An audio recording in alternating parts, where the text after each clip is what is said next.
নমস্কার বন্ধু, আমি সিদ্ধার্থ।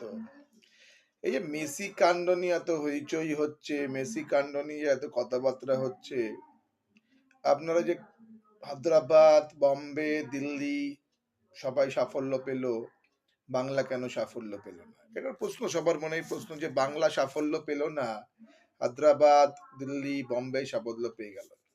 তার কারণ একটাই, যে এইখানে একটা রং প্ল্যানিং কাজ হয়েছে। এটা তো অস্বীকার করা যাবে না। শতদ্রু দত্ত যে বলেন ইভেন্ট ম্যানেজার ছিল, সে বাঙালি ছিল। সে বাংলাকেই প্রথম সুযোগ ছিল ওপেনিং করার জন্য। ও বাংলা ওপেনিং করেও ছিল বলতে গেলে। কিন্তু বাংলা যেটা ব্লান্ডার করলো সেটা হচ্ছে যে হোটেলে একটা প্রোগ্রাম রেখেছিল বাংলায়। সেখানে দমকল মন্ত্রী সুজিত বসু একটা ভালোবাসার জন্য একটা মেসিকে একটা মূর্তি উন্মোচন করেছিল, যেটা লেক টাউনে হয়েছে। সেই মূর্তিটা উদ্বোধন করাটা একটা ব্লান্ডার হয়েছে। সেখানে মেসির সময়টা অনেকটা চলে যায়। আপনার বুঝতে হবে মেসি কিন্তু প্রফেশনালস, টাকা নিয়ে এখানে এসছে। আর প্রতিটা মুহূর্ত কিন্তু বাধা আছে, সময় কিন্তু বাধা আছে মেসির জন্য। আর মেসি যখন সল্টলেক স্টেডিয়াম পৌঁছালো, যখন যুবভারতী ক্রীড়াঙ্গনে পৌঁছালো, তখন বাংলার যে সেলিব্রিটি আছে, মন্ত্রী, আমলার, নায়ক, নায়িকা, টলি বলি যা গোষ্ঠীর পিন্ডি, এরা কিন্তু মেসিকে ধরে সেলফি তুলতে শুরু করে দিল। প্লাস পরিবার, এই রাম পরিবার, জাম পরিবার, এই পরিবার, এই পরিবাররাও ছবি তুলতে শুরু করে দিল। এই ছবি তোলার ফলে কিন্তু একটা ভ্যাকিউম তৈরি হলো, যে হোটেলে আর মাঠে অর্ধেক সময় খেয়ে নিল।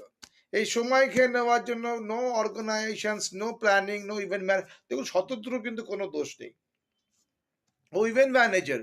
প্রশাসনের কাজ, পুলিশ প্রশাসনের কাজ কিন্তু ইভেন্টটাকে কোঅর্ডিনেট করা। কিন্তু আজকে ওকে অ্যারেস্ট করা হয়েছে, জানি না কি থ্রুতে অ্যারেস্ট করা হয়েছে, কিন্তু শতদ্রু দত্তকে অ্যারেস্ট করে কোনো লাভ নেই, because is event manager, professional manager. কিন্তু এখানে কিন্তু যারা কিনা হোটেলে প্রোগ্রাম রেখেছিল, যারা কিনা কিনা মাঠে প্রোগ্রাম রেখেছিল, তারা কিন্তু মেন দায়ী এই ইভেন্টটাকে ফেলিওর করার জন্য।